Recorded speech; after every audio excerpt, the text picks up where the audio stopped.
আপনি কি কখনো ভেবেছেন যে আপনি কিভাবে কোল্ড স্টোরেজের ব্যবসা শুরু করতে পারেন? ইন্ডাস্ট্রিয়াল ডেভেলপমেন্টের ইনস্টিটিউট আপনাকে কোল্ড স্টোরেজ সম্পর্কিত সব তথ্য প্রদান করবে, তাই এই ভিডিওটি শেষ পর্যন্ত অবশ্যই দেখুন।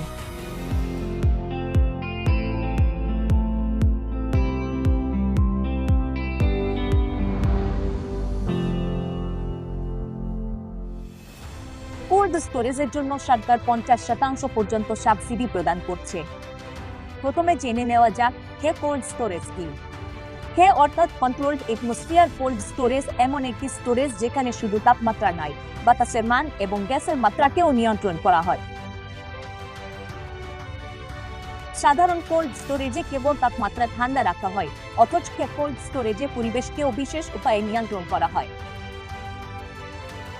এতে অক্সিজেন, নাইট্রোজেন এবং কার্বন ডাই অক্সাইডের মাত্রা সঠিক স্তরে রাখা হয়।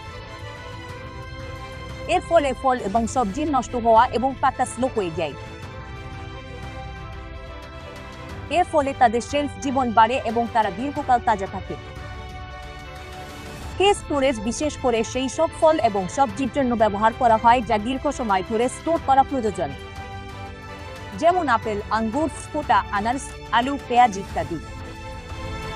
চলুন একজন বিশেষজ্ঞের কাছ থেকে জানি কোল্ড স্টোরেজ চেম্বারের পরিচালনা প্রক্রিয়া। কোল্ড স্টোর এবং আপনার চেম্বারের মধ্যে খুব বেশি পার্থক্য নেই। চেম্বারে আমরা গ্যাস এবং তাপমাত্রাকে অনেকাংশে নিয়ন্ত্রণ করতে পারি,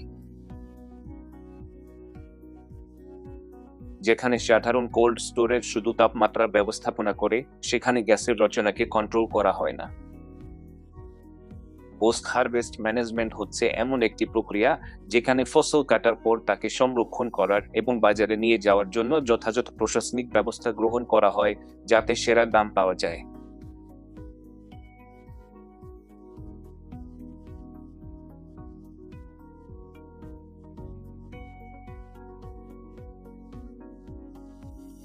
দেখুন, যখন আমরা আপেলকে চেম্বারে রাখি, প্রথমে আমরা তা সর্টিং ও গ্রেডিং মেশিনে রাখি, যাতে ধোয়ার ব্যবস্থাও থাকে। প্রথমে একটি জলাধার থাকে যেখানে ফলগুলি ভেসে যায় এবং সেখানে ধুয়ে ফেলা হয়।